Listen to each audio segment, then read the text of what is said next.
Hello, everybody. Welcome to Nintendo Pow Block here on Bossfish Network. I'm your host, and I'm excited Eddie V. Joining me is the one, the only Bossman himself, Mr. Corey Dirrig. Hello, good sir. Hello.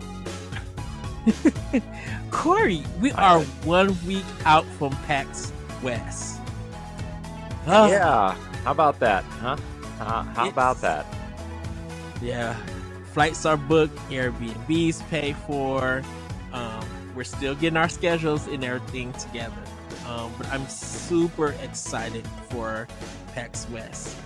And definitely to be in Seattle. It'll be very interesting. I know you're preparing things on your side. I'm getting things ready on my side. So it's going to be such an interesting time for it. Is there anything in particular that you're looking forward to? Just one thing. Oh, man, I'm just looking forward to just being there with everybody. To be honest, I've been so busy trying to like double and triple up on recordings for us because of we're gonna try to take a week or two off after PAX, so like really doubling down on recording. We're recording on Friday. I said podcast this week. And next week I have at least 5. So, we gotta. I gotta get some sleep. That's all. And I also have to edit them all and finish Ocarina of Time before next Friday because of book club. And look, all I'm saying is I'm glad the next 2 book clubs I don't have to be on. I think one is Dead Space. One's Dead Space, and right now the other one. So what we're doing is for patrons for September and October, which means October, November for free feeds. Mm-hmm. We're doing horror themed book clubs. So the first one is Dead Space, which patrons voted on. If you want to vote on book club, you can join our Patreon at the silver tier. Yes. You can vote on it. And then right now for October/November, it is a tie between MEO the Smiling Man and Layers of Fear. So they are neck and neck. They're tied with 3 votes apiece. So if you want to break that tie, better go vote. Go vote. Dude, it's so crazy. So I had to put Star Wars Outlaws on hold to next month. I got Visions of Mana to next month, Emio to next month, and then I got Echoes of Wisdom, and it's just like I mean, the week Zelda comes out, there's 5 games alone coming out that week. What else there's Epic Mickey, there's Zelda, there's Lollipop Chainsaw, there's the Squire, that Squire game I think comes Lucky Spot. Yeah, the Lucky Squire or Sprite, that's what it's called. Lucky Squire. Yeah. Comes out the week before. And it's crazy. There's so many games. Hold on. I found a new site that tells you which games are coming out. It's not as good as Game Informers, but it's serviceable. I think it's GameSpot's upcoming video games list. GameSpot. Yep. So they do it by month. So awesome. What is it? September? Okay. Yeah. So the week of Zelda, Ed.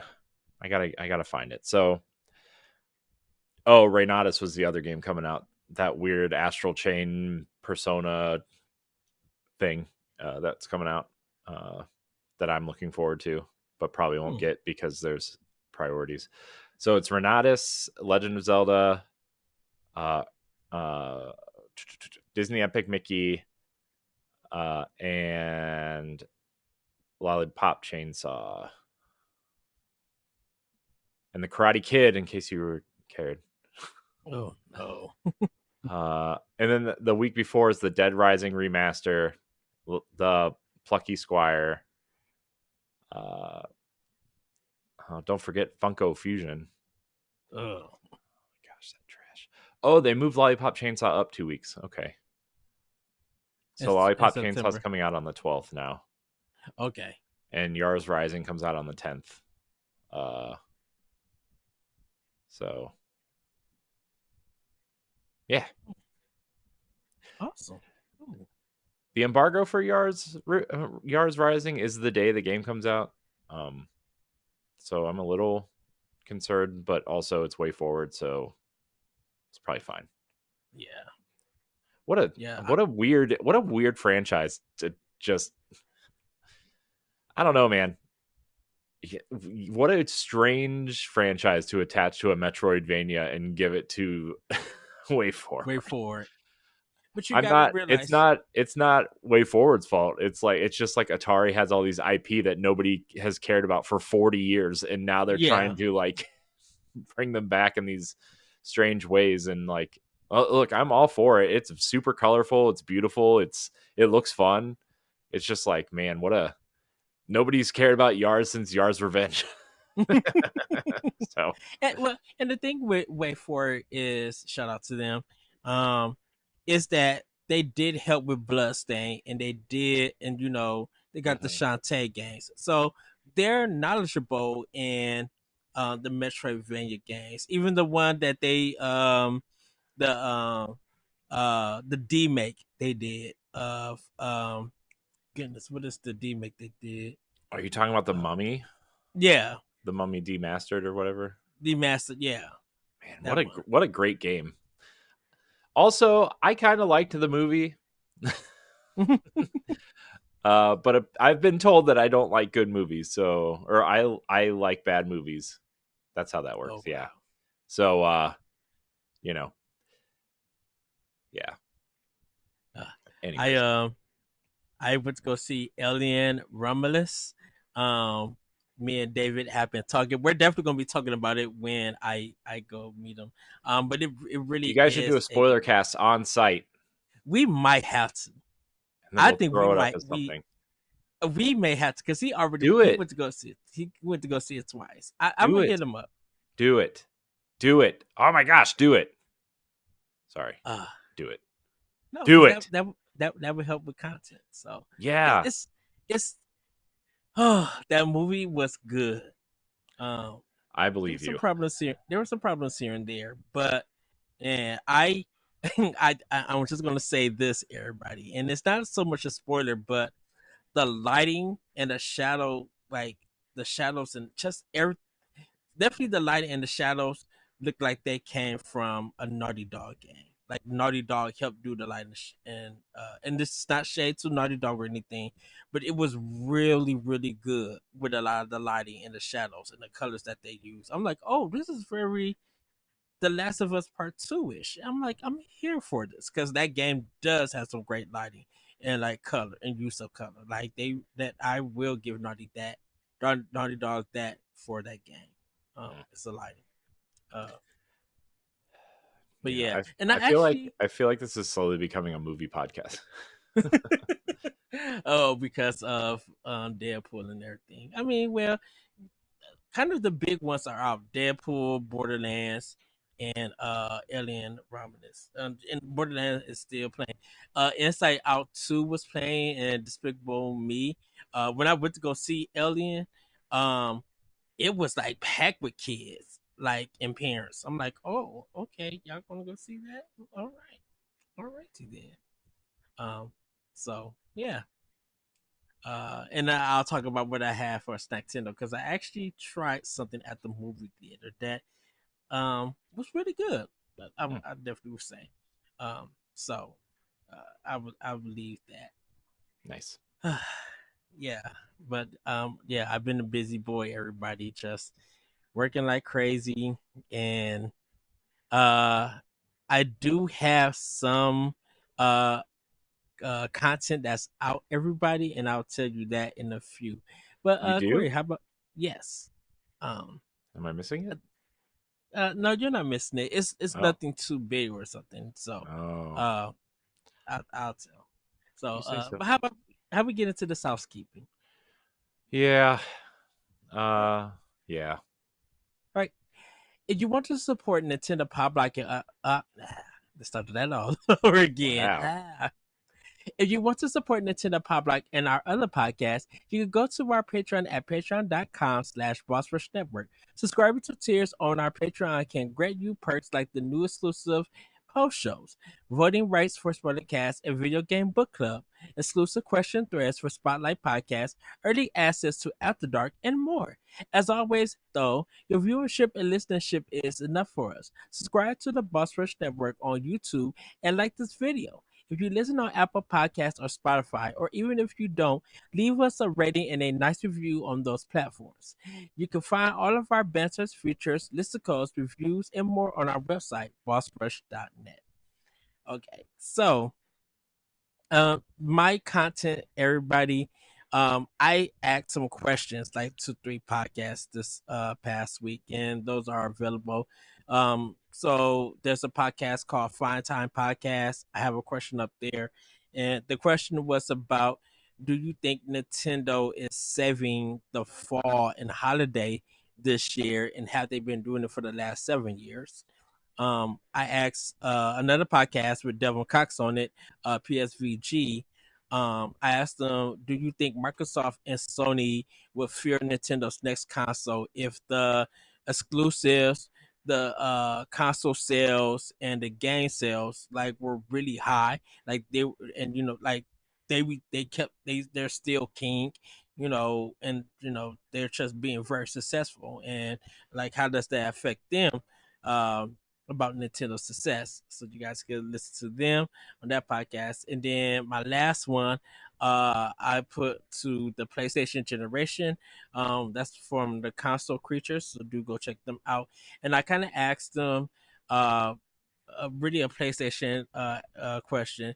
And I asked them, what genre do you connect them to with their generation of consoles? Like PS2 was the role playing game, or JRPGs, where PS3 was the cinematic action adventure kind of games and stuff. So you guys could check that out. But yeah, I asked all three of them those questions since they've been asking questions and stuff. So you can hear my questions being answered on 3 different podcasts. So that is my content. Nice.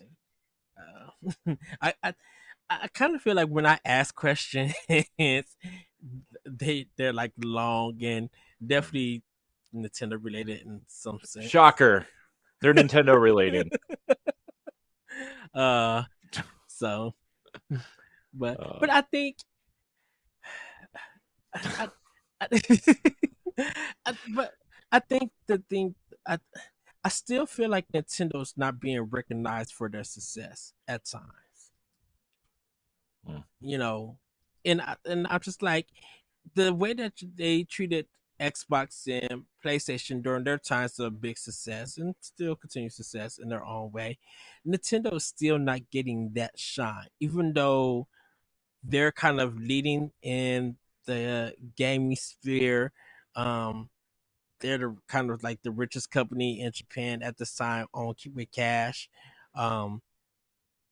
Their Wii U game Mario Kart 8 is still selling. Like it's half of, close to half, or even past like half of the console sales, the Switch sales and stuff.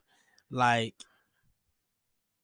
the only game that's rivaling it though is like GTA 5, I think, but that's on a multi-platform sense. Like we're talking about one exclusive, but that would be exclusive to Nintendo, I would say. If in reality, probably the leading game I would probably say would be Animal Crossing. For Switch would probably be the leading first party game, with the highest sales. Because I'm like Mario Kart 8. I'm like, that's Wii U and Switch.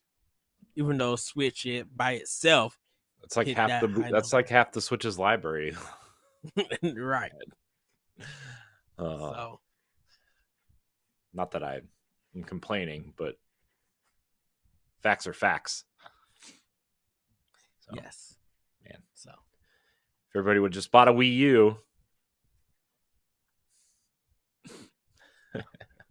So, how about we get into some Snacktendo?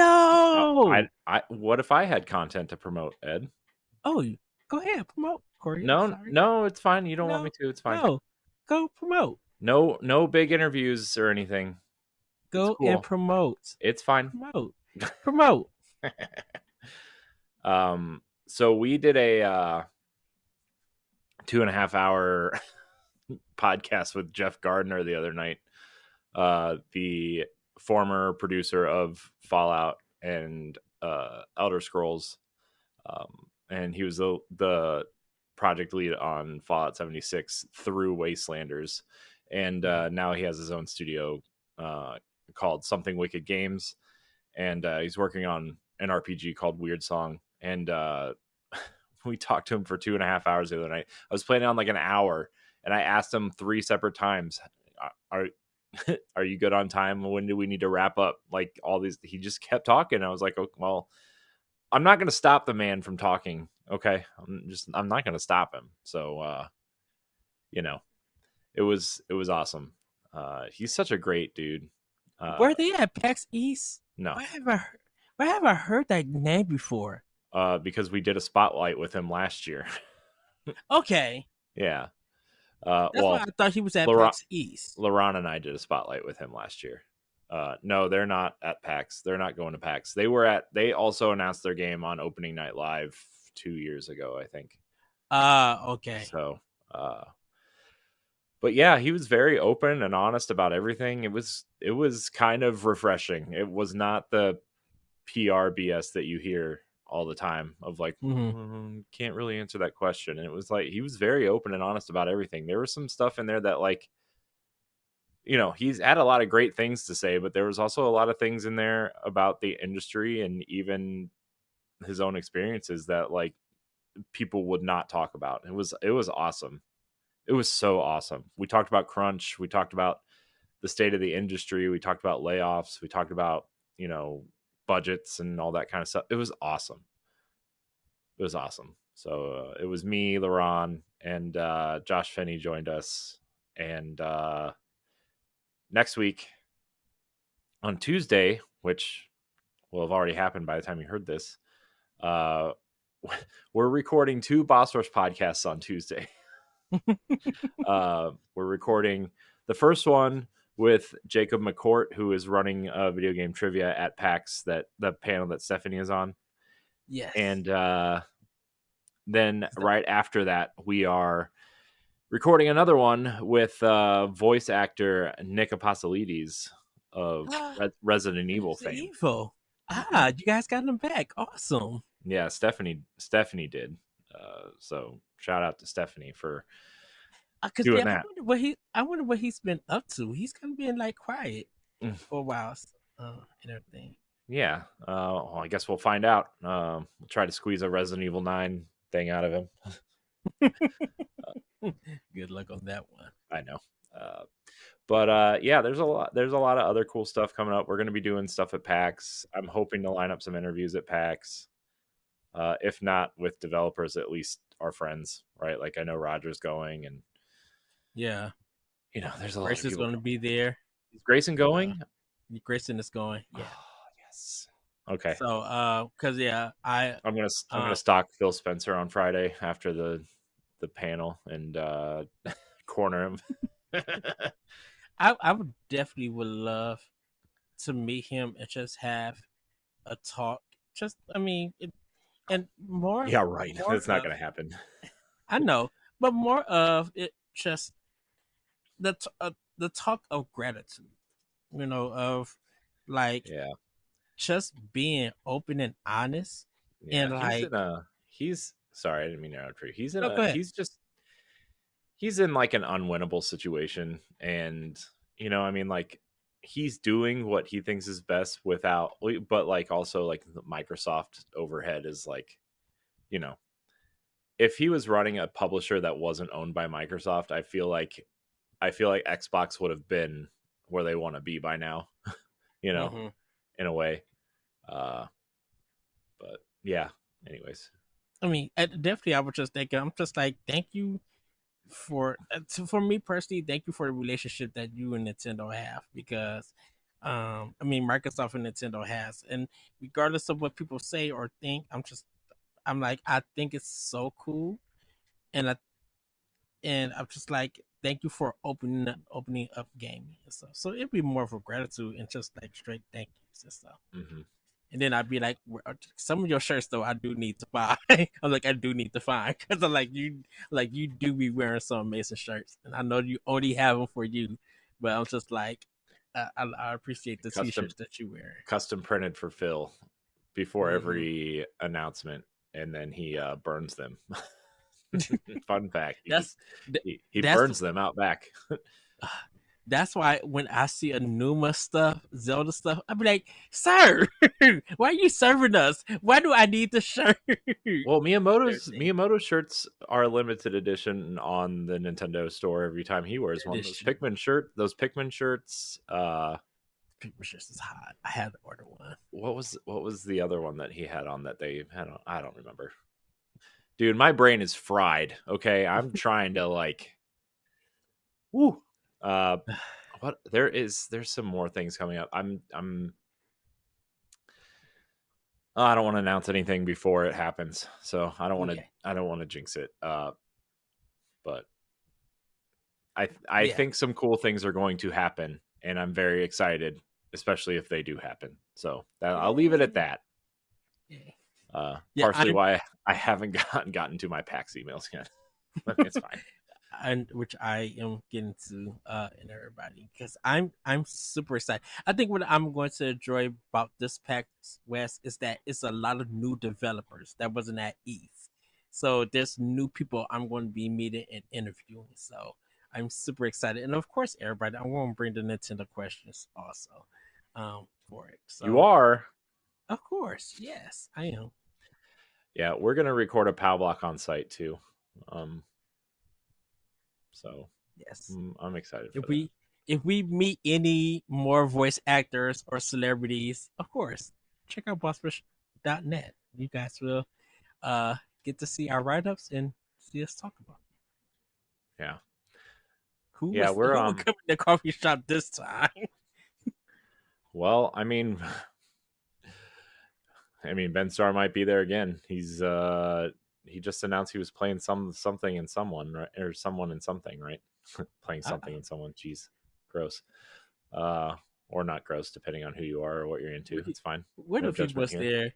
What if he was there? We all seen him again. He'd be like, "Hey, I seen you guys at PAX East in Boston." It'd be like, "Ah, he remembers us." I mean, Yes. that would be cool, but I mean, dude, he meets 8,000 people a day. Like, he's Mm-hmm. not gonna remember. I don't expect anybody to remember who we are. I mean, especially like with months and months and months in between. So, Yeah.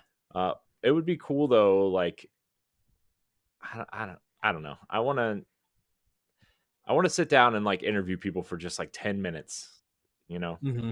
And the cool thing though is like Capcom and Nintendo will be there. Um, Monster Hunter will be there, which uh Monster Hunter will be there. um, What's on the so wild? I will send a full report to Laurent. Yes. So and I hope Nintendo brings more than just Pokemon and Mario Kart and Splatoon, Yes. even though I know that's all they're bringing because it's Nintendo. It's It's fine though. they might. Maybe they'll I bring think. some amiibo. I wonder if they're gonna have Emio since it releases that week. No, I mean they got the demo coming out. Um, Yeah, but I just wonder. Um, yeah. I don't know. Maybe I don't know. I don't know. because I was like, I'd be like, are y'all selling this actually at? Because I'm sure they was just like, we got the PAX edition. I'm like, I need to get in line. Yeah, I need to look at the exhibitor list again. I have not. Dude, I've been so busy. I just haven't had time to look at anything, and I feel so behind. And I see people posting stuff in the Discord, and Mhm. it's just like I'm just so far behind. Me too. And So with the Atari mess that David and I were dealing with, like, man, uh, They didn't respond to me after I sent that I will say questionable email. Well, it is what it is. Don't send an email asking if we want to interview Digital Eclipse and then send us a reply that says, "We're sorry, you can't interview Digital Eclipse because of this reason." And David and I were both like, "Well, then why did you send that email to everybody?" Don't send the email to everybody. It's not Atari's fault. It's I think Uber Strategist is their thing, and like I have a good relationship with most people at Uber Strategist, right? Like CJ and Sean because of Destiny, but like I don't know, man. I wrote a email that it wasn't mean. We'll say it was firm. So I kind of felt bad after I sent it, but then I was like, well, what are they going to do? Tell me I can't go to the Atari booth? I already did it. Haha, already on our YouTube channel. Just kidding. Yes. But seriously, Atari's great. I really am looking forward to the Atari booth, to be honest with you. Yeah, I definitely a lot of. I think once again for me, it's a lot of indie stuff that I'm looking forward to. Like yes, Capcom and Nintendo and stuff like the big AAA third party, first party stuff. I'm definitely looking forward to. But like I kind of there's like some board game stuff that I might even go look at and stuff. So I'm very interested. The emails are still coming in, so I'm still trying to get all of that. Yeah, so I'm man, there are so many exhibitors. Bandai Namco will be there. I'm looking at some of the names that I recognize. Capcom, obviously. Man, Final Fantasy 14 is going to have a whole booth again. Larian's going to have a whole booth again. Jeez. Yeah. No offense. Baldur's Gate's not getting DLC. I feel like that game has done what it needed to do. I feel like everybody... I don't know why they're wasting marketing dollars on a booth. Your game did great. You're done. Sorry. Yeah. I as somebody who works in marketing and as somebody who pays attention to this industry where dollars count, every bit of those dollars count towards a budget, right? Yes. Like, why your game is out and it did well. Don't waste your money on it like in one of the most expensive cities. Whatever. Congratulations, Larian. I'm glad you have some money to burn. I know, that sounded really mean, didn't it? I didn't mean it to. I meant it as like I meant it was supposed to be a compliment, but it felt really backhanded. I'm sorry. They're working on their next game, so 2 games, which neither of them are Baldur's Gate 4. So exactly. But yeah, I mean, I'm glad that they did well, and I'm glad they. You know what the most surprising thing is like it would be so easy for them to tap out, right? Or not tap out, sell out, right? And do Baldur's Gate 4 and just take on Baldur's Gate until like the wheels fall off. But they were like, no, we did what we wanted to do with the IP. We're done. We're going back. We're going to go do our own thing. Plus they had early access for Baldur's Gate 3. So what a move though. What a move.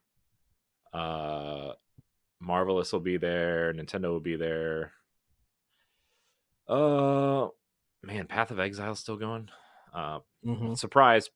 Pokemon has 2 booths, guys. Surprise. Yep. I guess when you make $13.8 billion off of merchandise alone. Coin.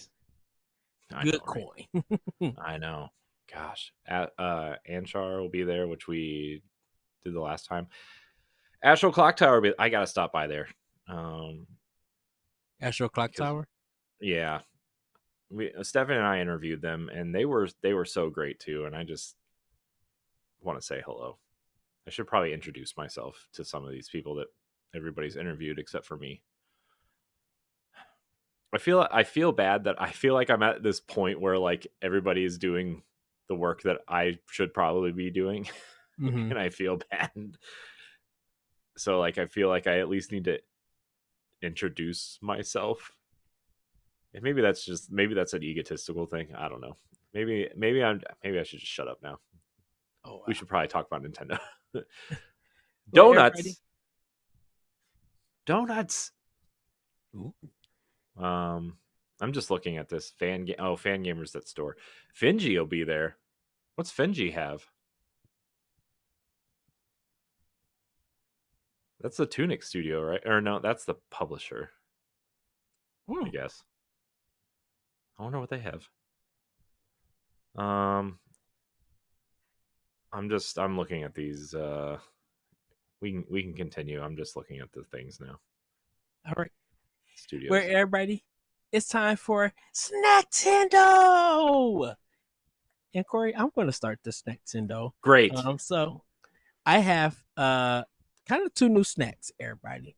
So Swedish Fish has a Snapple flavor. Swedish Fish.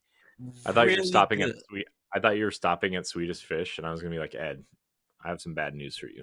Swedish Fish are like 75 years old. No, they have a Snapple flavor that's really good. I think it's probably the best over the original one and the tropical one. They literally taste like Snapple, like flavor wise. For those who drink like the regular Snapple, not so much the zero, but the regular Snapple, it tastes just like this. And definitely when they're fresh and you can just bite into it and it almost like it feels like it's melting in your mouth, even though it's gummy. Man, one of the best candies I tasted this summer. Like, so I do hope they continue their partnership and keep that going. My second one, as everybody knows, like I said, I went to the movies, and I normally get some nachos and cheese, but this time I got pizza at the theater. And it was really good. It was like a kind of I would say it's like my size pizza, like a medium kind of size pizza. Not medium as in like Domino's or Little Caesars, not that big and stuff. But it had good crust. I got pepperoni. Pepperoni was good, Corey. It was. I know you like yours really crispy, right? Your pepperoni. Yeah. The only thing about pepperoni I don't like are like I love crispy pepperoni, but I also can't do like the little like teeny tiny pepperonis that turn into little cups full of grease. The curve Can't do that. ones. Can't do that. Nope. So pass. Hard pass. So this was straight. All of these were just straight pepperoni, but it was really crisp. With it, man, it was so good. I was just watching the movie, eating it. I skipped most of the previews and everything because I was waiting on my pizza. It took 10 minutes to make. I'm like, that's fine, no problem. And just watching the movie, eating that good old pizza, really really good. So, Cinemark is where I went to, and yeah, they got good pizza and everything. And I got some M&Ms and a cherry Coke. With it, every time I go to the movie theater and they have cherry Coke, that's the drink I always go for. And if they don't have it, then I'll do like Sprite or something. Because I don't think Pepsi is in movie theaters. I think it's a lot of Coke products there and stuff. I think if I go to the like the cheap theaters, I would call them, and it'd be like, oh, they're showing these 2 movies and everything, and the refreshment stand is like 7-Up or some homemade drinks and stuff. I would get some snacks there too and everything. If they got like RC Cola or something like that, which is 7-Up, I remember get like Dr. Pepper or something like that. So that's what I have been snacking on. What about you, Corey?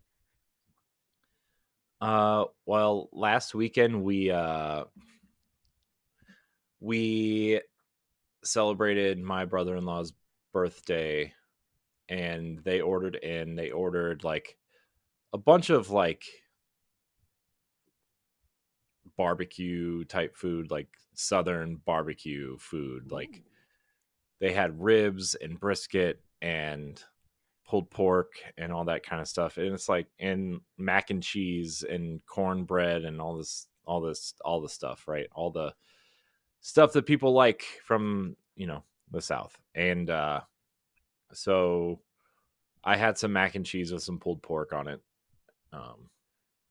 So that's kind of it, honestly. Yeah, that's kind of it. So, I I have a confession, Ed, and I think I've said it before a few times on various shows, but I don't like barbecue food. I don't like barbecue sauce. Mm-hmm. I don't like I like grilling, like barbecue, like on the grill, but I don't like this, like the barbecue sauce or like traditional barbecue Mm-hmm. food, I guess. Like hamburgers and hot dogs, you could do, but Yeah, it's like I'm talking about like rib you, tips and. like when the stuff is like drenched in sauce and like, Mm-hmm. you know, the mac and cheese is like it's more cheese than noodle type thing, and it's just like, Yeah. man, that stuff just I don't know, doesn't sit well with me, you know. Well, I think for you, where probably for Ohio, it doesn't seem like it's more of a. It doesn't have a barbecue feel to the state. Oh, it It sure seems. does. It sure does. It does. Oh, Hmm. Yeah. Uh, yeah. It's yeah. I is don't really it know where different else to go parts with of? that, but Is it different parts of Ohio that like have a big kind of like love? I well, don't want to say affection, but like a love for barbecue. Cleveland is really known for their Reubens, but like there's this one place in the flats that has like it's like a Reuben with like this crazy sauce, and they put French fries on it. I gotta see what that's called. Hold on. Because definitely for hood Famous. people like me, we have a rib shack, and so like when it comes to barbecue, because we only really do barbecue outside that kind of stuff like during the summer, but throughout the rest of the year, if there is like a rib shack or something in the hood, we'll get barbecue from them. Like in this store, and it's mostly like rib tips and coleslaw fries and stuff. Yeah. Um. Let's see. There it is. The No, that's not it. I'm sorry. This is taking me forever. Oh well. The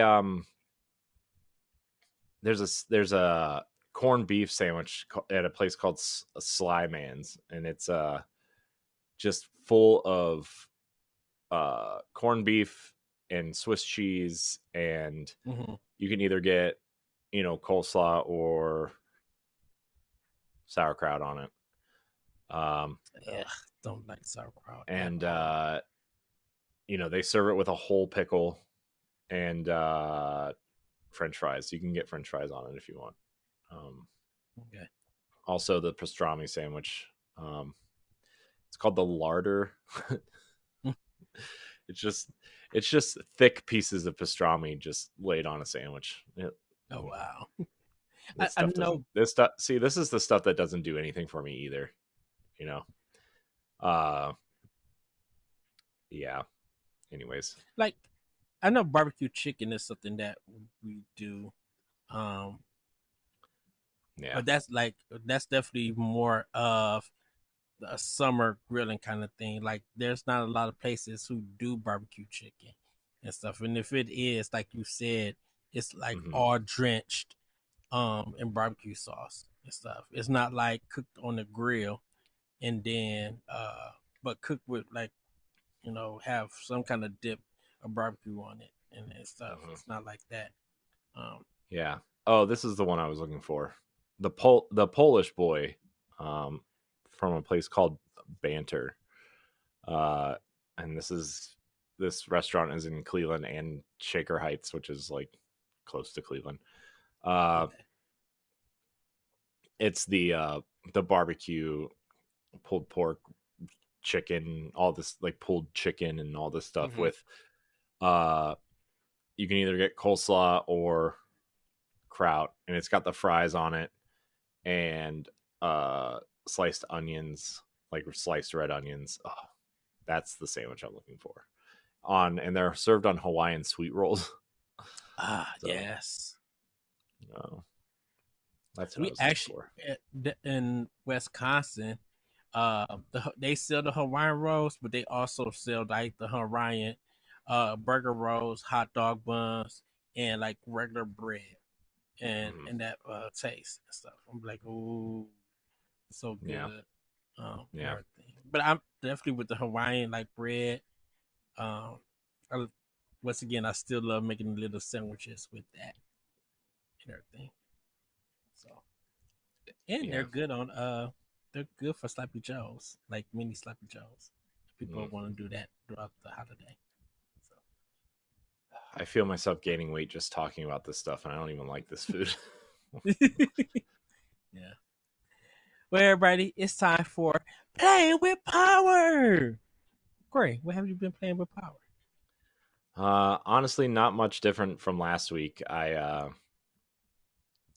been playing Ocarina of Time and Wolfenstein. I don't really have anything new to say about them. Also, because I've played so little of them this week that there's nothing really new to talk about. I'm trying to get stuff done, Ed, and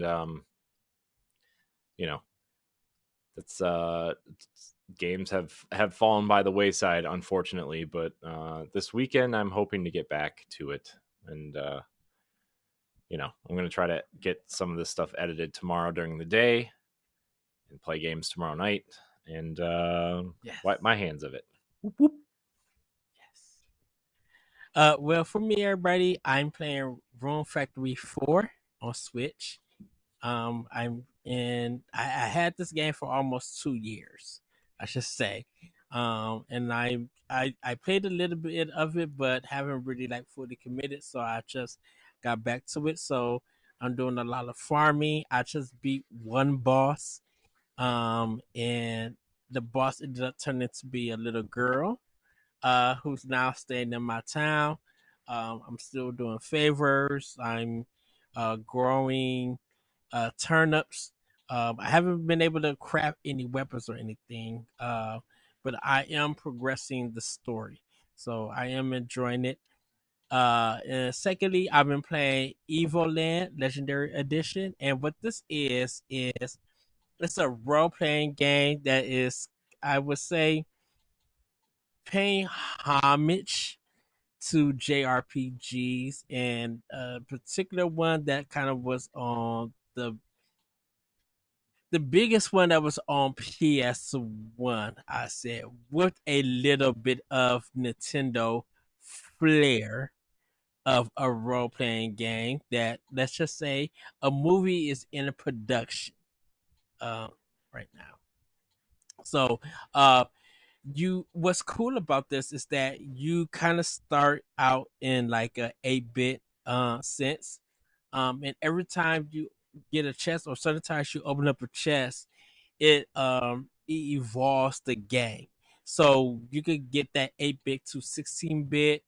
um you could get it into turn based. You can get it top head. You can get it have HD graphics. um uh at one point, you don't even get a experience point bar or anything like in everything. You could just be fighting and never know how much you need to grind and stuff. Like, you don't even know how much money that you have. You got to open up a chest and get that kind of information to be applied to your game and stuff. So it's a very interesting game. I'm definitely enjoying it. I'm playing both games on Switch, and it's mixing a little things from Square, like I said, with a little bit of Nintendo into it. So I am enjoying it and stuff. And it does have a card game, but I haven't tried it or anything. So, but Evoland Legendary Edition is what I'm playing on Switch. I will be starting another game on Switch once I beat those two. Because I'm kind of playing them every day and I'm making a lot of progress. And so, once those games are done, I'll be trying to get back into definitely some of my first party games, like finishing up Three Hopes, for Fire Emblem, um, Bayonetta Origins, Bayonetta 3, Rain Code. I want to get into, like, there's a lot of games that I want to play on my Switch. And then get to my collection of Mana so I could play the original Trials of Mana while also playing Trials of Mana the remake. I want to get back into that and beat that game. So, yeah. I'm kind of in like a RPG mode for my Switch. With a little Nice. bit action here and there. So Yeah, I'm getting into this this kind of mood to play something kind of meaty, but not like you know, not like a shooter or something, but just like a mm-hmm. really easygoing kind of RPG. And since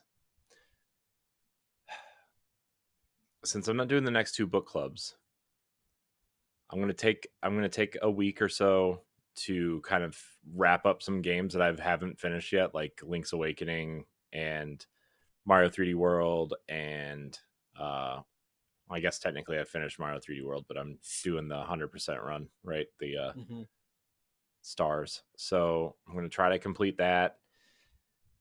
But I'm gonna try to maybe sit down and play.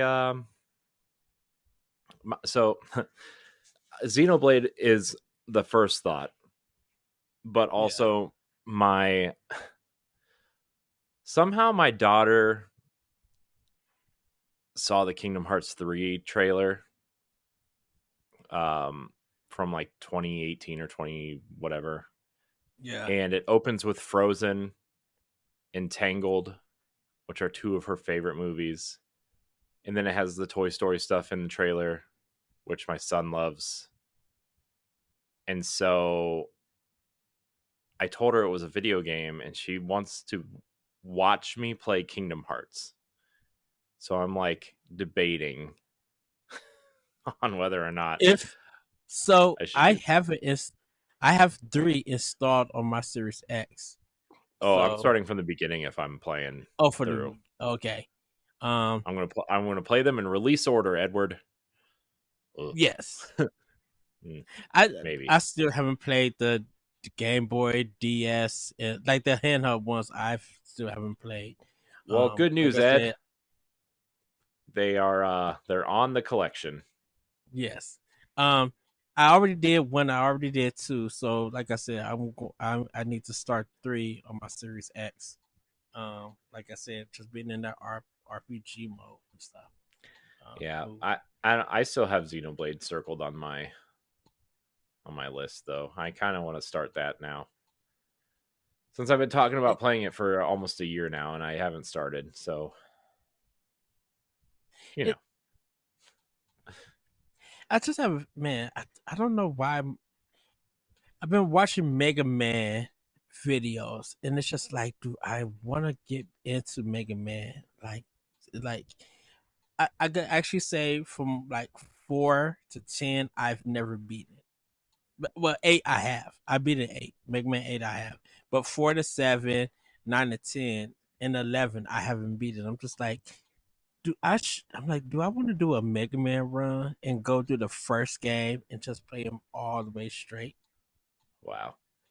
Because I Do it. have the whole collection on my Series X, and Mhm. I have some of them on my Switch. But I'm like, I might do it on just my Series X. Do it. So You know what throws me? You know what throws me off about Kingdom Hearts though? Like 2.8 and 3. You know what mm-hmm. throws me off is like when they're doing the flashback scenes, they just use scenes from the PS2 games. So like they're not up, like they're up res, but they're not like, it's very jarring because they're going for that very cinematic animated look, right? Like Disney does. Yeah. But then the flashbacks are just like the PS2 graphics cutscenes. It's like, what are you doing? Like, really, really throws. It's really jarring, to say the least. But yeah. It's funny Anyway, that she mentioned Xenoblade Chronicles, and then we're going to get into film news, everybody. But I'm like, I know if I pop in Xenoblade Chronicles 3 in, I'm just going to do New Game Plus and like straight run through that game because I'm going to be so overpowered. Like a lot of my characters is like level 80 and close to 90 and stuff. And I'm like, I wonder, should I just run through and if I see like a level 69 or 70 animal that I could fight, just go in and battle and just murder him. Murder him. yeah. If you want to see how you can become a Patreon producer, head on over to patreon.com/BossRushNetwork. The Patreon producers for this month are Adriel Munger, Austin Campbell, Celeste Roberts, Christian S., Sana Dirrig, Francisco Santillan, Matthew Keel, and Todd Oxtra. Thanks for your continued support of the Boss Rush Network.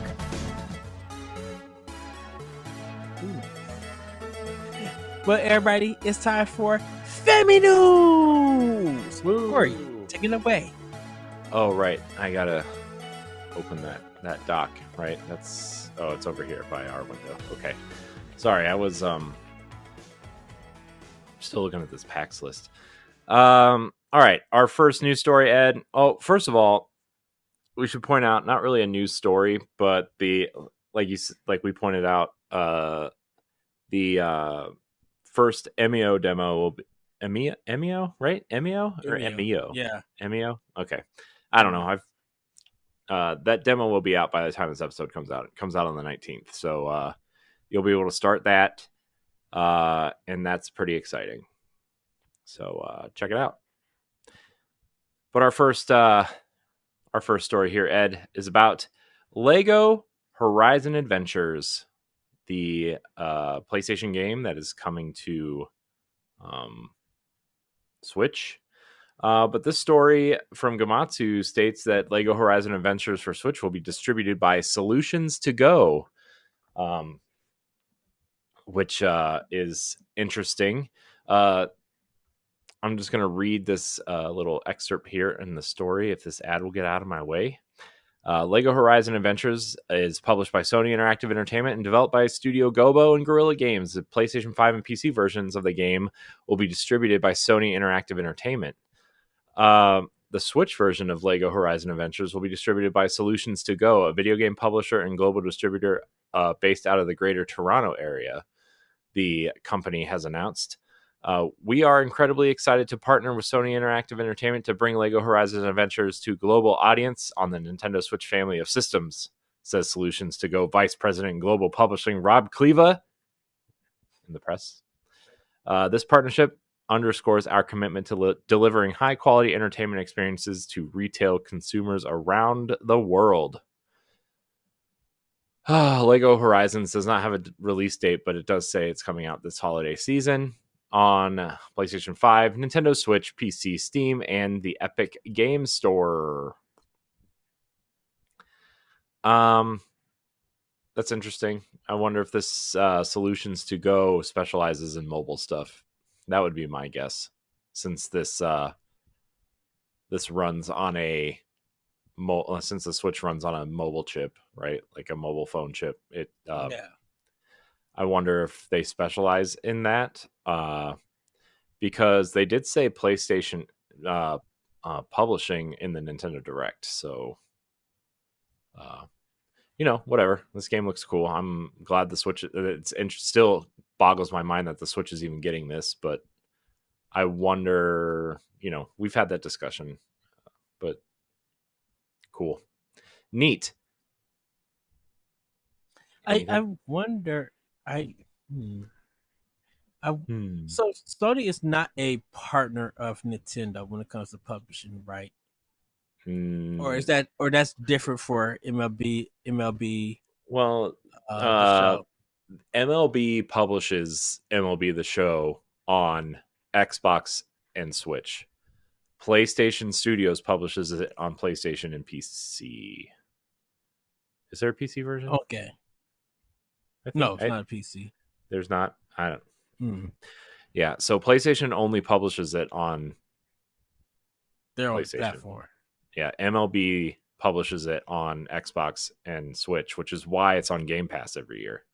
Because the MLB doesn't care about clearly doesn't care about video games, and Microsoft gets a cool game on Game Pass day one every year, right?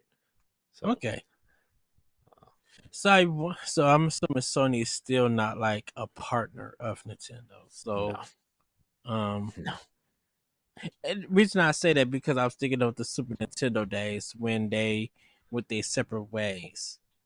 Yeah. Because like Microsoft is somewhat a partner of Nintendo because of the games that they publish. Yeah, but On it. Microsoft also has a very different approach to games than Sony does at this point, right? I mean, they want to be everywhere, and Nintendo is an easy place to be everywhere because everybody loves Nintendo. So Because it's Xbox Game Studios, right? That does the publishing. I think that's the name that they go by. Xbox Publishing is just what it's called, I think. It's just Xbox Publishing. Okay. I could be wrong about that, but yeah. Yeah. So okay. Yeah. I think that's cool. Yeah. I You think know, it's super cool. like Sony's still doing the work, the development, and they allowing someone else to publish it. That's cool. That's a good business. Yeah. Well, I mean, we talked about this before, but I think we talked about how Sony's games have grown, quote unquote, grown up with their consumer base, right? But they don't have nothing has really drawn in new younger audiences, right? Like they don't have anything that has, I mean, they've tried with like Sackboy and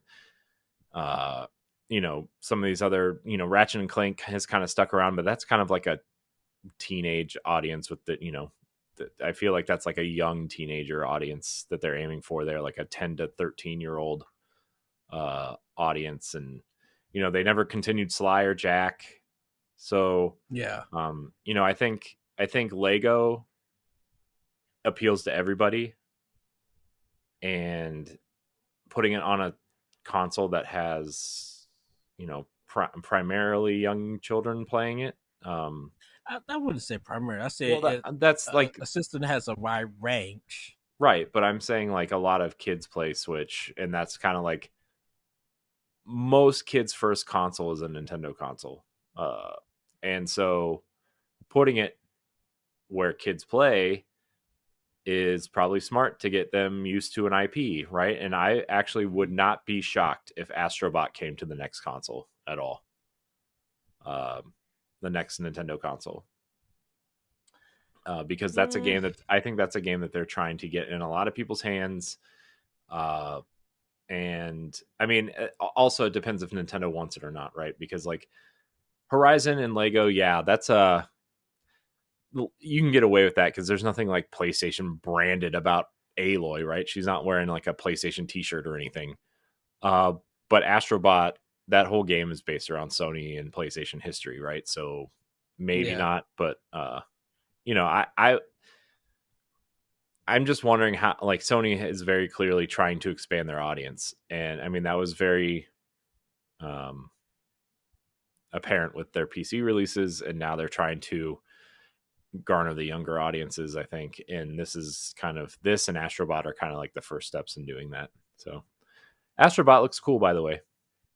Yeah, I feel like there's just gonna be more adults playing it. What, Lego or Astrobot? Both games, Astrobot and Lego Horizon on Switch. I mean, yeah, I think there are going to be parents who have little kids who going to see this and be like, yeah, let's get it because it's Lego. But I think that's the difference between PlayStation and Nintendo. That's why I say a wide range, because I think Switch offers for the games. There's a wide range, even when it's a E for everybody or a T for teen. Adults, teens, kids, all going to be, if they're playing it on Nintendo, that's that that's where people are going to go and play. I think if they go on PlayStation, even with some E-rated games, I think there's going to be a lot of adults only playing it and stuff. Because I don't think teens are going to really touch any E stuff. I think because like Call of Duty and uh, whatever Fortnite that they're doing and stuff. But Man, like a lot of like Astrobot is probably going to sell, but I think it's going to sell more to adult gamers than it is for kids being ready, for it. So, hmm talking about Fortnite, man. They are doing the Marvel thing hardcore right now. A lot of people are a lot of people are playing Fortnite right now. They are doing it. Um, unabashedly unashamed, getting that Disney bag. I'm telling you, not they're mad at using them that at all. Disney. They're using they're using that Disney bag to fight Apple still. I don't know if you saw that article that came out that Epic is still losing money because they're fighting Apple still. Still, I thought it Uh, was settled. they're still fighting Apple. I read an article on The Verge and an article on Forbes today that said they're still losing money. I don't know how that's possible. I see my nephew spend money on Fortnite. I said if every kid is spending like a third of what they spend on Fortnite, like you should be fine. Right. I don't I'm get it, like, man. y'all must. I mean, even outside of Fortnite, I'm like, y'all license engine that's used almost around the world. So y'all should definitely be making money in that sense. hmm Well, they're also losing money by running that store because they're not making any money on that store. Oh, I the think the Epic store. Apple Store. I'm starting to wonder if like once these contracts run out, if they're even gonna get. I bet that store is shut down within the next 5 years. I just don't see them continuing that store. Look, they have an amazing game in Fortnite, right? I mean, Fortnite is a massive success. They don't need to they don't need to waste that money, right? I mean, Mm-hmm.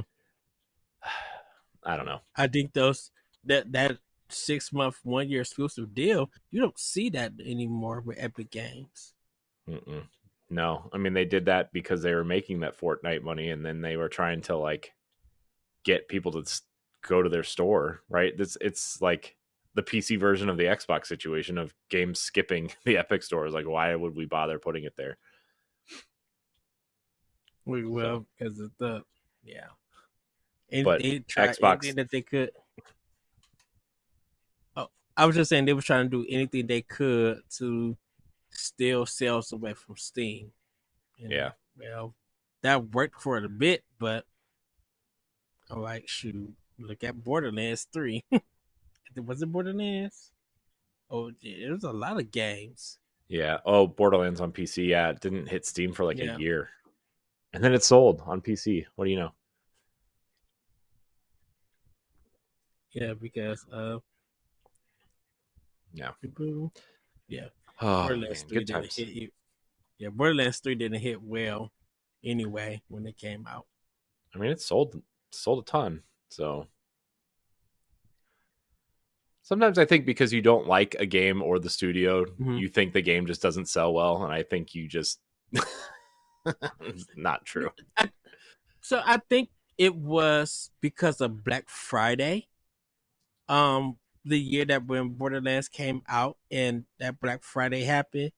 Um, and I just seen it at like definitely at a lot of Best Buys. It was just bins of that game. Definitely for Xbox. Just bins of that game. Just I'm like, I know y'all didn't order a lot of this. I'm like, this has to be some kind of shipment that y'all At, got this game because I'm like, no one is touching this game at this price.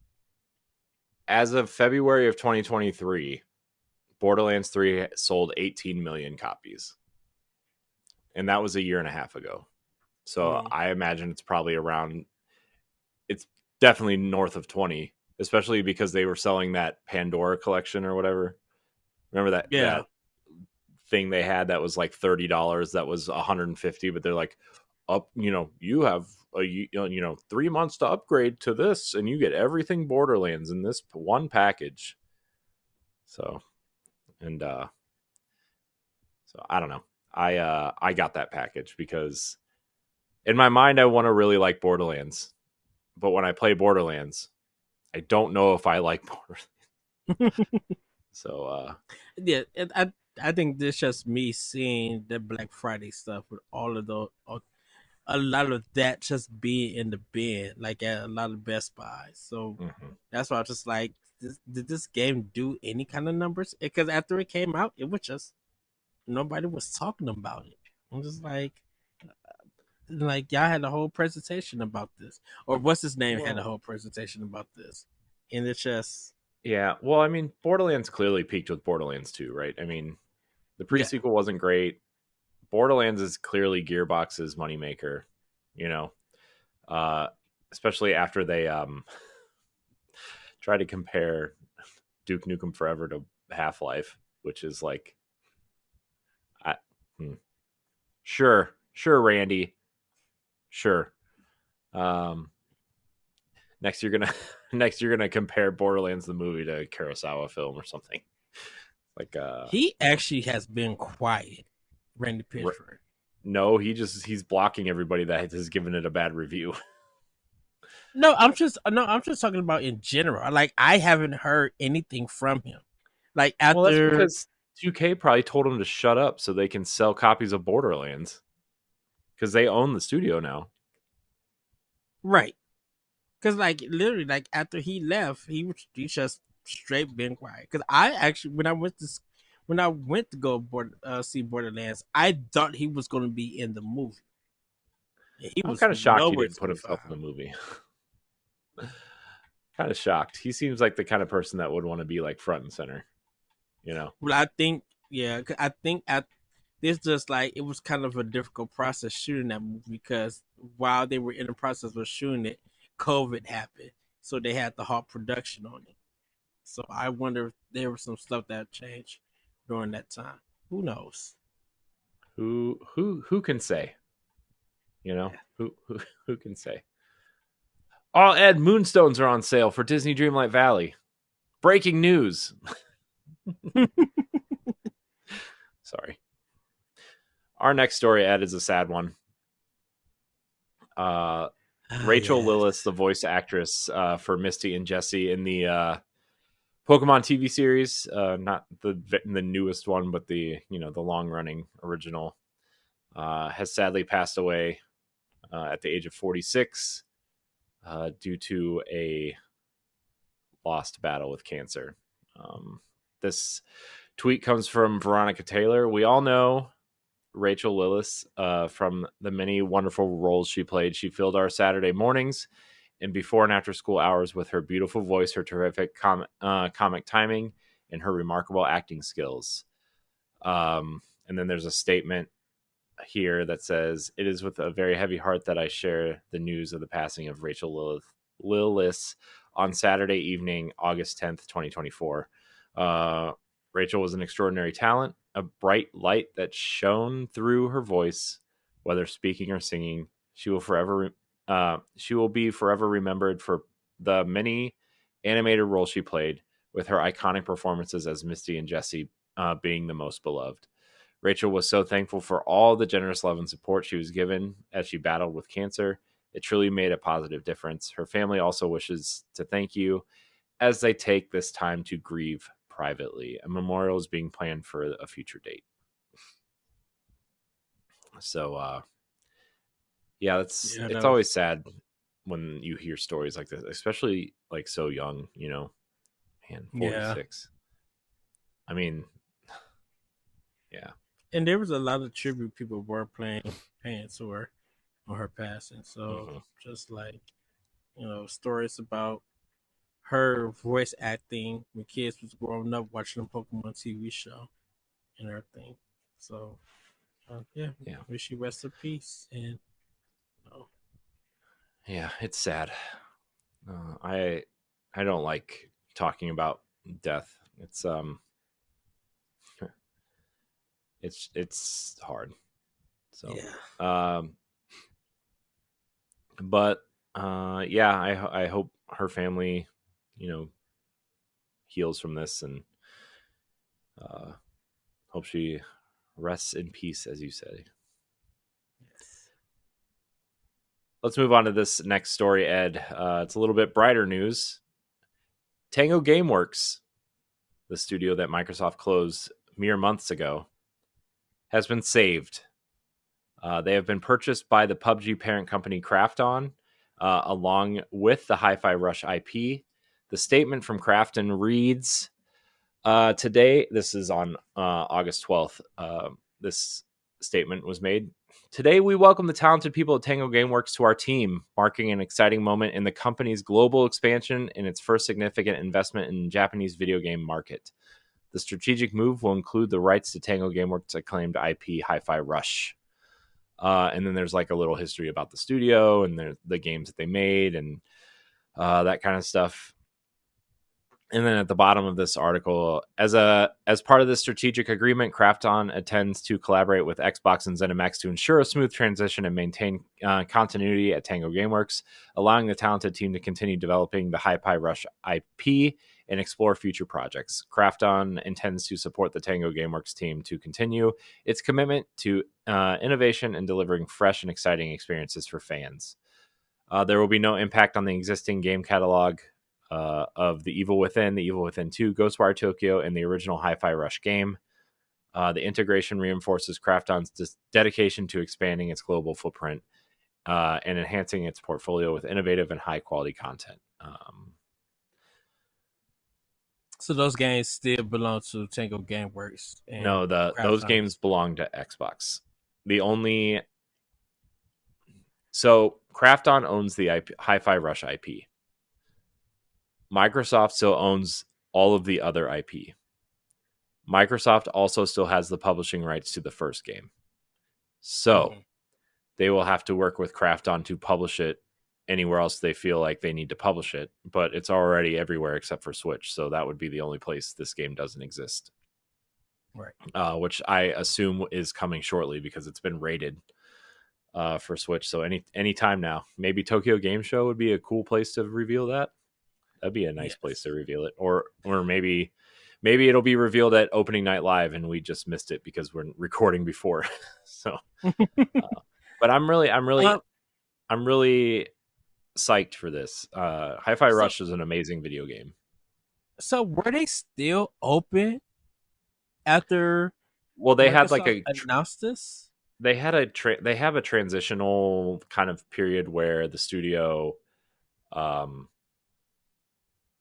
like they it's not like they instantly closed, right? Like when you close a studio, especially in a place that's not America, you have to give them a runway to like get their stuff in order. I know Japan has a very valued, if your business closes, like they'll help you find new jobs in that space. So there's like a very protected, a worker protected government thing in Japan. So that's kind of where this was kind of born out of.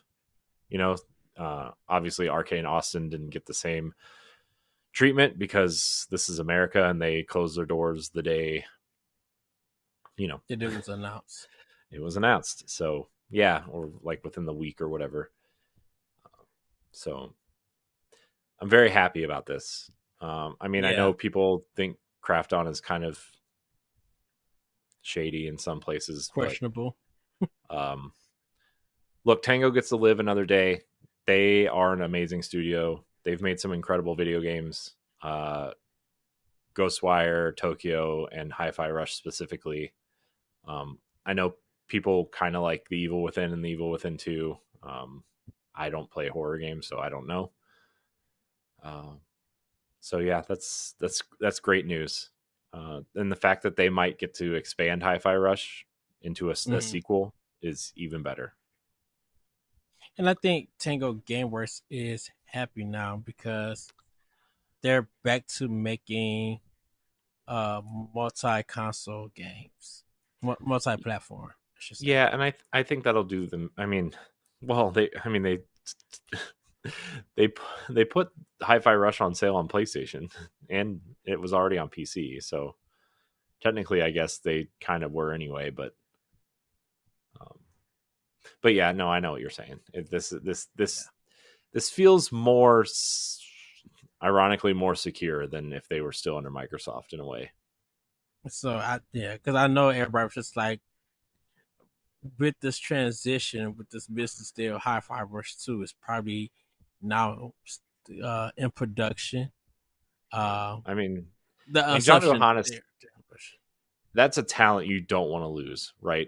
That is a yes, talent you do not want to lose. And the fact that he was thinking about, like, if the studio was closing, he was thinking about leaving the games industry entirely. Like, man, that would be a huge loss for this industry.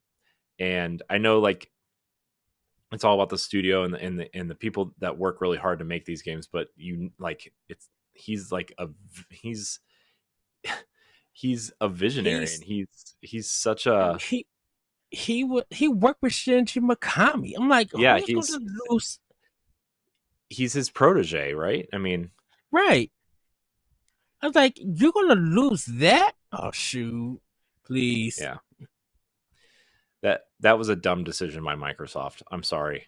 Like, I love Xbox, and I know, like, it probably was a Microsoft decision and not an Xbox decision, right? Mm-hmm. And they said you have to close 4 studios, go, and then you have to pick the ones that make the least amount of sense. And I don't know, it's whatever. We could have a whole nother conversation. I'm happy they're saved. I'm glad Hi-Fi Rush gets to see another day. I can't wait to see that game on Switch and how well it does, because that game is going to murder on Switch when it comes out. That'd be an amazing launch title for the Switch 2 also, by the way. That's what I was thinking. Like, mm-hmm. and I kind of wonder, just like, if it does come on Switch 2 or the successor, do you think they're going to do just digital, or they're going to be like, let's get into this physical space? I assume it will be digital, and then Limited Run will put out a physical. That would be my assumption, right? Because I think it's only digital on all platforms. I don't think it is. A physical version. It is, but Limited Run is doing the physical. Oh, and there's a PlayStation physical and an Xbox physical. But also, like, it's also up to Krafton, right? Like, I mean, Krafton owns it now, and if they want to pay, to publish a physical, then that'd be super cool.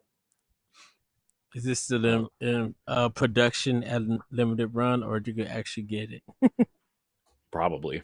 I mean, 2 sequels will probably be out by the time they get those games out. Gosh, right. Limited Run. For how much people love that company, they have a terrible business model, man. Like, man, the fact that it took Pat like a year and a half to get Castlevania is stupid. I mean, I know they've gotten better, but it's ridiculous how long it takes people to get games from them. Because I'm just like, that's my Limited Run rant for the night. Because I'm just like, we already gave y'all money. Do you mean you need someone else's pre-order for y'all to go and order a copy of a game to get these printed? Like, come on now. Yeah, it's anyways, moving on before I start getting angry. Our last story, Ed, is about opening night live. And of course, this news will you'll already know this news by the time we this episode comes out, but there will be new game announcements at opening night live, including Sega, global premiere of an unannounced project from Sega. What that means is this going to be the start of their retro revival of games like Crazy Taxi and Jet Set Radio and Altered Beast or whatever else they're going to try to put out. I don't know. Some people were saying like, oh, it's going to be Persona 6. I'm like, well, they would have said Atlas. I mean, right. I know Sega owns Atlas, but like, and some people were also speculating it could be another Yakuza game. So this is the thing about it. One of my friends definitely wants it to be Shadow Force 3 or 4, whatever. The biggest thing they could actually be doing, Sega wise, and I don't want to say it's a Sunday game, please. They could do that another day. But if they're going to do something big for an unannounced game, Phantasy Star 5 would be the talk of the town. Yeah. Because I'm just like, of course, Phantasy Star 4 is, was on the Sega Genesis, but I'm like, if you could bring out a 5 and not like the online ones, because they do good with their online. Sega knows that the JRPG genre is hot and making money. So why not get the Phantasy Star team or whoever and get a 5 out? Now, some people want Skies of Arcadia too. I'm like, well, first they got to re-release Skies of Arcadia in the first place because a lot of people still have not played that game. Facts. So, should have bought a GameCube or a Dreamcast. Should have played one of the best RPGs of all time, but nobody did. Pretty much. Also, I just admitted to Jeff Gardner I've never played Chrono Trigger, so whatever. No, wait, was that?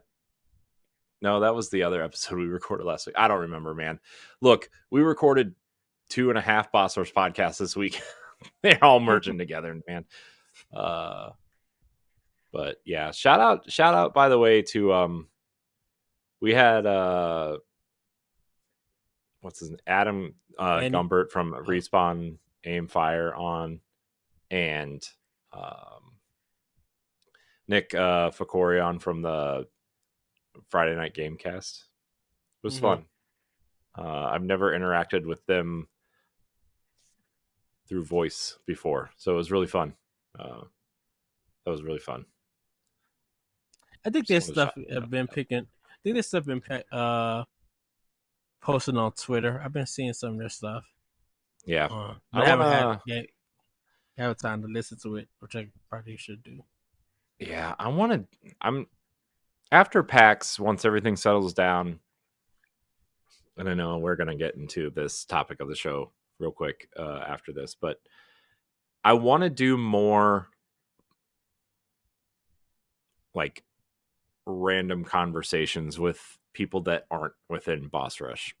Just sit down, do a podcast. It can be part of Boss Rush Plus, and we'll throw it out there, or we'll throw it on Patreon as an exclusive and throw the video on YouTube or something, or just like either like a spoiler cast of that's not related to book club, which obviously Pat would be involved in because in like just conversations about things that are going on. Like I feel like I know we do a lot, but I feel like there's like a part of the industry that we're missing, and there's content that we're missing. And so like that would be something that I would really want to do, is get people from outside of Boss Rush together and, kind of like we're doing now on the Boss Rush podcast, but like really sit down and have like a conversation about something. Again, I don't know where that time is going to come from, or what exactly we're going to do, but that's just something I really want to do. So anyways, so like a me and Austin situation where we like, we're gonna talk for 15 minutes. How in the heck is it 7 o'clock? Why is it been 4 hours and 39 minutes? Yeah. Let's just talking. Yeah, Sega, everybody announcing games. Yes, at Gamescom. All right, Ed, let's get into this topic of the show, shall we? Okay. Yes. This week's banter of the week is from Sam Reeder. a contributor to the Boss Rush Network. He wrote a Boss Rush Banter, or they wrote a Boss Rush Banter. More series should have complete endings. And there's a lot of interesting ways we could take this, because there are games that accidentally had the question from last week in there. Nobody will ever know because nobody will ever see the doc, but I saw it, so I deleted it. A lot of games, there are games that have good endings, right? Like, I think we can look at Tears of the Kingdom without spoiling anything, but I think that had a very, very, very complete ending, right? That ending was very strong. It kind of tied up a lot of things. I know the after credits kind of scene kind of maybe opened it up for a third game in that world, but Nintendo already kind of said that they weren't returning there. So, but then you have examples like, remember the Prince of Persia reboot, the cell shaded one? Yeah. Where like it just kind of ended without the ending, and then you had to pay $15 for the DLC, which was quote unquote the ending, but then it didn't end anyway because they left it open for a sequel that they never made. It's stuff like that. So like I don't know, do you have any examples of games that don't have good endings, or they don't have endings at all? Really? Well, let me address it from this way. This is an old topic because during the PS3 360 era, and a little bit of PS2 also and Xbox, there would be games that they would give you an ending, but then like after the credits roll, it was supposed to be hinting that a sequel is coming, so the story would be unfinished. Especially especially if you're looking at like a trilogy of games, right? Where like, and this goes for trilogies in general, where like the first one is kind of like usually like a complete experience with a couple like threads for like, if this first thing is successful, we can build a sequel off of these threads that we kind of left open, right? Like, yes, the big example is Star Wars, right? Where A New Hope, like, yes, the Death Star blows up, everybody celebrates, but Darth Vader's ship kind of just spins away, right? He survives. So you can build a sequel off of that. Or like, yes, like Gears, right? Gears 1, you kill Ram and you think the war is over, but then like, you see like the caves are still there and there's still locust hordes underground. So like the war is technically not over, but you killed the general. And then in two really leads into 3, right? And yeah, Mass Effect 2 leads into 3, right? And right, like it's the second game in particular in these trilogies for the most part. I mean, there's examples that don't, right? Like Uncharted 2 doesn't lead into Uncharted 3, or the Tomb Raider games don't really lead into each other either, right? I mean, right. I would argue Shadow builds off of Rise of the Tomb Raider, but Rise of the Tomb Raider is kind of like a complete experience, right? But like, Gears, Halo's the famous one, right? Like Halo 2 just ends without an ending. It's missing a third of the game because Halo was supposed to end after Halo 2, right? And then they didn't finish it, famously didn't finish it.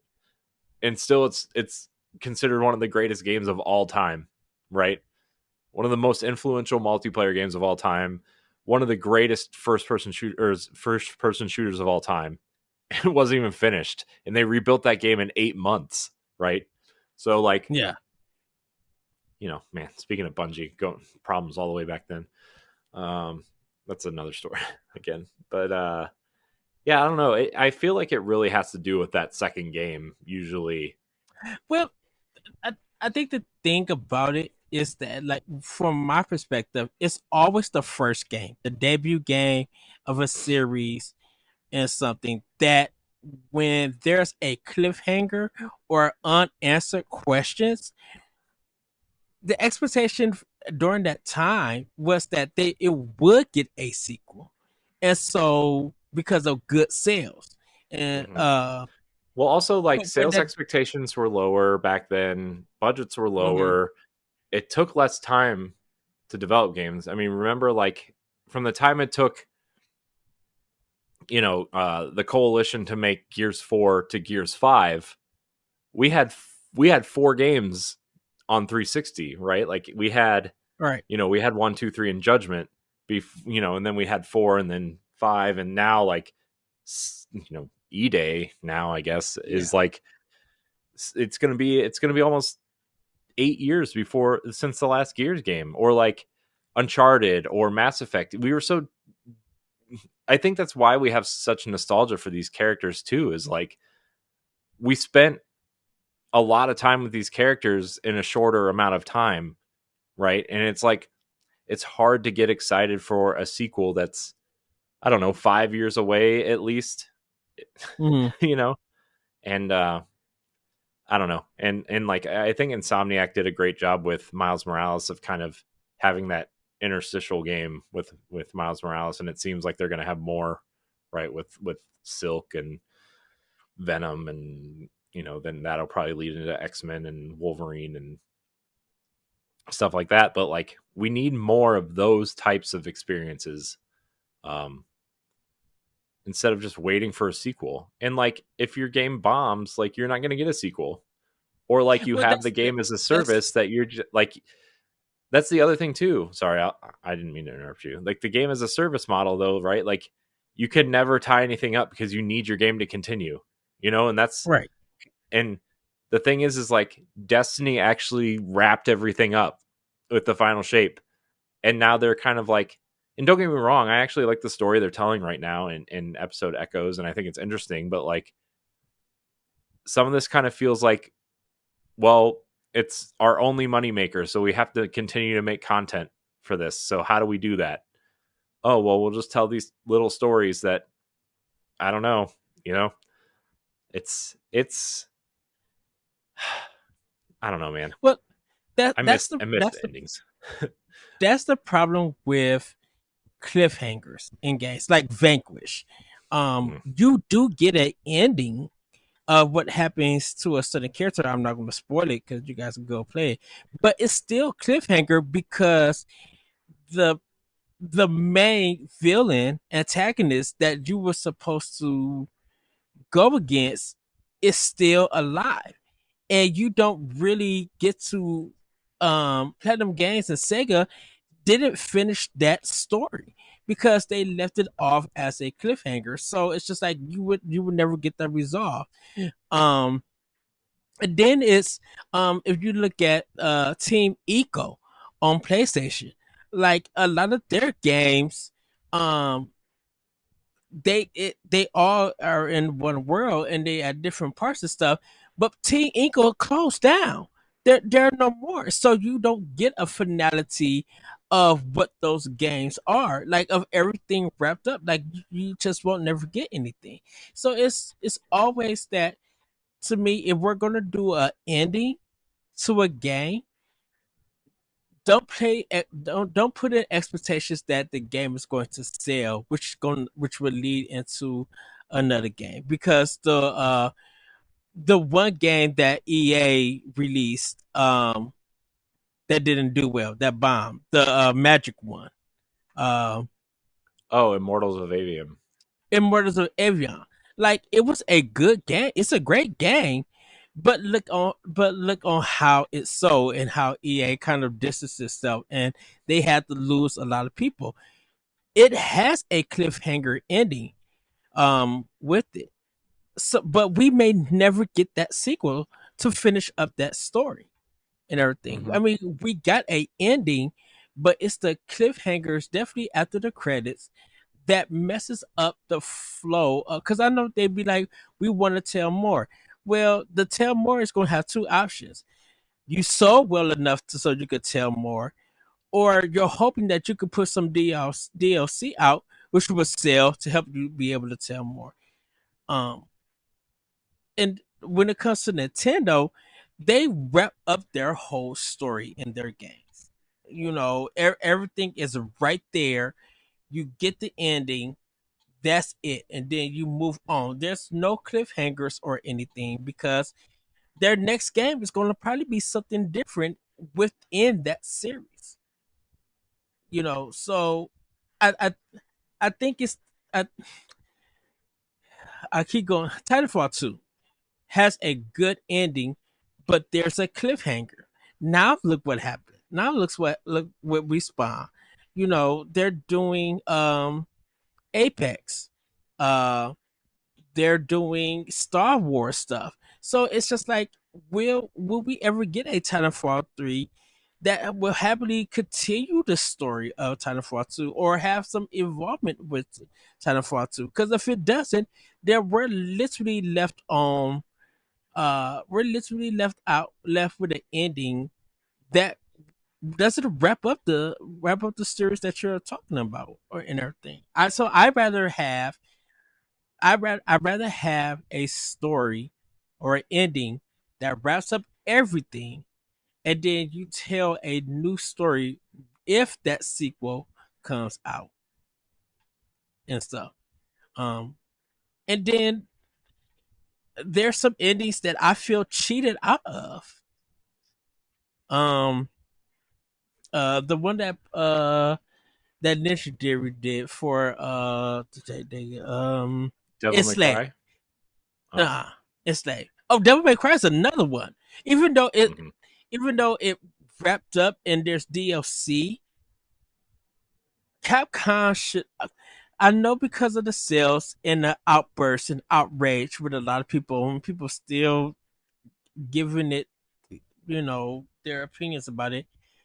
It told a compelling story from beginning to end, and it was Mhm. so good that it was just like, I wish I had a DMC Devil May Cry 2 Mhm. to this reboot, because Ninja Theory really, not only did they focus on the combat, they focused on the story. You know, they focused on the narrative, and it was so balanced and well put together. But people was just so had their viewpoint about the series, so we never got anything. And of course, once again, sale numbers Mhm. about that. Um, but I, I I think this is something that we have always been arguing ever since maybe even the NES days and stuff. Because sometimes they be like, you'll beat a game and you won the battle and stuff, but they'll give you an epilogue and then it says to be continued in this game, or just to be continued, and no sequel ever came out. Like, Mhm. and like you mentioned, the endings that we just don't get in nothing. You get the final shot off the boss, you get some coins or whatever, and then it just goes to credits. So there's no satisfactory. You'd be like, wait a minute, where's the outcome to this? Yeah. You know. So I'm like, Yeah.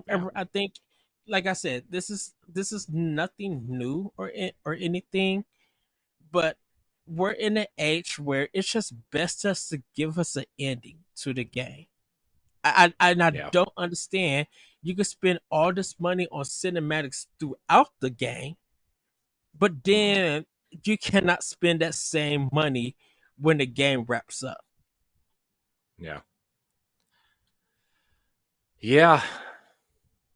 I I I 100% agree with a lot of what you're saying. I think games studios just don't know how to end games. It feels like, and like, to be fair, like, I mean, there's I think there's more important things in a game than a good ending, you know? Especially if, like, you're trying to build a franchise that you hope people will like, right? And you got to make sure. I would rather have like a stellar opening and like great gameplay throughout and like a mediocre ending than, I mean, like, none of the Tomb Raider games end very well. I mean, those games don't end very well at all, right? But Mhm. the games are awesome. And that's what I remember of those. I think, one of the best endings in games, I think, is Mass Effect 1, to be fair, to be honest. But, like, again, they still leave it open because they're building a trilogy. Yes. So, it's the And enemy it's before the enemy at that point. and speaking of Mass Effect, the Mass Effect 3 endings and that controversy was nonsense. Utter nonsense. I liked Mass Effect 3's ending. I know I I'm did too. in the minority, but to me, like, I don't want to get into it right now. That's a conversation for a different day. And I would also like to have that conversation with Laurent too, because he loves that series. So I think that would be interesting to have with him too. But yeah, Mass Effect 3's ending was fine, everybody. So, well, Ed, it's time for Pack Watch. There's a lot coming out. There's a lot coming out this week, everybody. This one is actually, I've been hearing a lot of interesting things about this game. Mika in the Witch's Mountain. This is kind of like, I think this is the Banjo-esque spiritual 3D platformer. Like, yeah, I think Yeah, it is. Join Mika, a young and tenacious trainee witch, as she soars through the sky as Island of Wind's premier delivery person. Embark on your magic broom across colorful landscapes, bringing goods to the even more colorful island dwellers as you explore every nook and cranny of this cozy, cute world. Also on the 21st, My Lovely Empress. My Lovely Empress is a mix of resource management and empire simulator where you manage your kingdom and relationship with your subjects and neighbors. Neat. On 8/22, Rise Eterna War. Rise Eterna War tells a bloody tale of Arthbane, a great general who led the last stand to reclaim his homeland of Ars Rare from the foreign invaders. Jeez, what is happening with these games? 8/22 also, Tales of Toyotoki, Arrival of the Witch. Hikaru finds himself out of luck and homeless on a unfamiliar island. While avoiding pit vipers and angry senior committee members, he comes across a witch in a very similar situation. Hikaru finds himself out of luck and homeless on an unfamiliar island. Okay.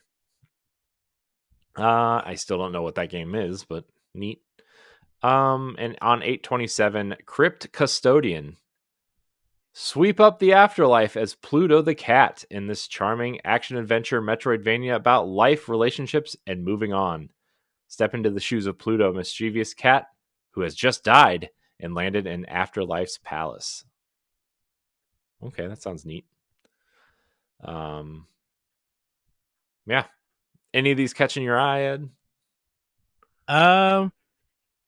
Not really. To be honest. Oh man, good times. Yeah, Mika, yeah, but I'm sorry, everybody. There's just like Star Wars. I think this is the week Star Wars Outlaws come out, so that would have been my focus. Mm-hmm. I'm so excited for that game. I am too. I really don't care about the review scores and stuff. I really want to play that game. I know, but I just can't do it till next month. Yeah, I'm so excited for that. So, all right, Ed, it's time for question block. We only have one question tonight, so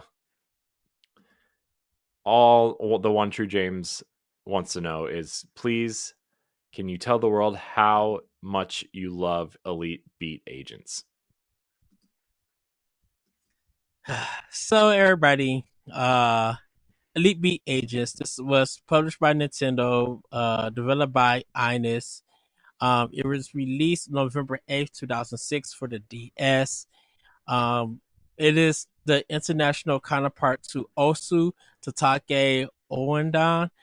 which is a Japanese rhythm game. And the reason why I love Elite Beat agents and why I say Elite Block agents is because think you know how people love to pop the bubbles on bubble wrap and everything.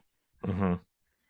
Elite Beat agents is that, but set to a rhythm, set to the music, and it tells a story. It tells stories of different people that you go out and help. And at the end, you know, you do get a conclusion uh, for it. All the songs that's in there are cover songs, but they are licensed songs. You know, so you got the Jackson 5 ABC, you got Survivor from Destiny's Child, you got Skater Boy from Avril Lavigne, uh, and things like that. You're My Inspiration is a big one because it takes place during Christmas and it deals with a father who turns into a ghost. Hmm. You have to watch the video, but it when you have your headphones into it. It's about keeping the rhythm and popping it and moving it back and forth, and then when it gets difficult because you got to keep popping it, you got to floor around and everything. You don't really get to see what's going on at the top screen, but you see the agents dancing to cheer you up, and everything. And so when you're in a flow, it feels good. I love it because it was my break time game when I used to work at JCPenney Outlet. So I would bring my DS, I would be my 15 minutes, I pull it out, got my headphones in, like my Sony headphones, pop that mug in the headphone port, get onto a song and pop, pop, pop, pop, pop, pop, and just like go crazy on it. And then when I finished it, I could hit replay and check to see how I did. Um, it there's like I think like 2 or 3 games in Japan, and there's only just this one special game, Elite Beat Agents, for America, because Rhythm Heaven started becoming popular during that time. And in a way, Rhythm Heaven is still popular, but Ines doesn't make the Elite Beat games, and Nintendo hasn't asked them to develop anymore. And it might be because of the licensing, like the cost might have been much, um, and they were probably expecting to sell a lot for it. But it's a game that I cherish and I love because I was playing it every day at work on my break, and when I got home, I would charge up my DS and play it while it's charging. And it's just it gives you a good high, a good feel, popping everything on beat, and memorizing where everything is coming, because like there's gonna be some circles that will be like 2 3 where you have to stay on that circle, so you'll be like pop pop pop pop pop pop pop pop pop pop pop pop pop, and everything with the um on the touchpad with the stylus. So my love for it is just like the stories are wacky. It has a great art visual. It's the black bold line. It's common sense kind of, um, but it's like it's really really good. So um, that is my love for Elite Beat Agents. Um, it just it takes me back to my old days in the 2000s. Um, and like I wanted a sequel to it because I thought the games did sell well, but I think it was a limited quantity, so I don't know how well it did sell. But people who played the game really enjoyed it. Um, so that's my answer, Nice. James. I've never played it, so I can't tell you. That Yeah. was a DS game, right? Yes, it was a DS game. Mm-hmm. Yeah. Cause yeah, it just no one expected that series to ever actually come here. I think it was because it's such a international series. I don't think a lot of coverage was for that game until Elite Beat Agents came here, and then everybody was just like, Well, this is based off this series Mm-hmm. for it. Yeah. Cool. We did it. We did the thing. Ed. Yes. Everybody, thanks for listening and or watching Nintendo Pow Block, which is part of the Boss Rush Network. If you enjoyed our discussion, please do subscribe on YouTube or your favorite podcast applications. You can support us over on Patreon. That's patreon.com/Boss Rush Network. Thanks everybody for listening, and we'll see you next time. Bye everybody. Woohoo! Goodbye. Bye. Wow. If you want to see how you can become a Patreon producer, head on over to patreon.com/Boss Rush Network. The Patreon producers for this month are Adriel Munger, Austin Campbell, Celeste Roberts, Christian S., Sana Dirrig, Francisco Santillan, Matthew Keel, and Todd Oxtra. Thanks for your continued support of the Boss Rush Network.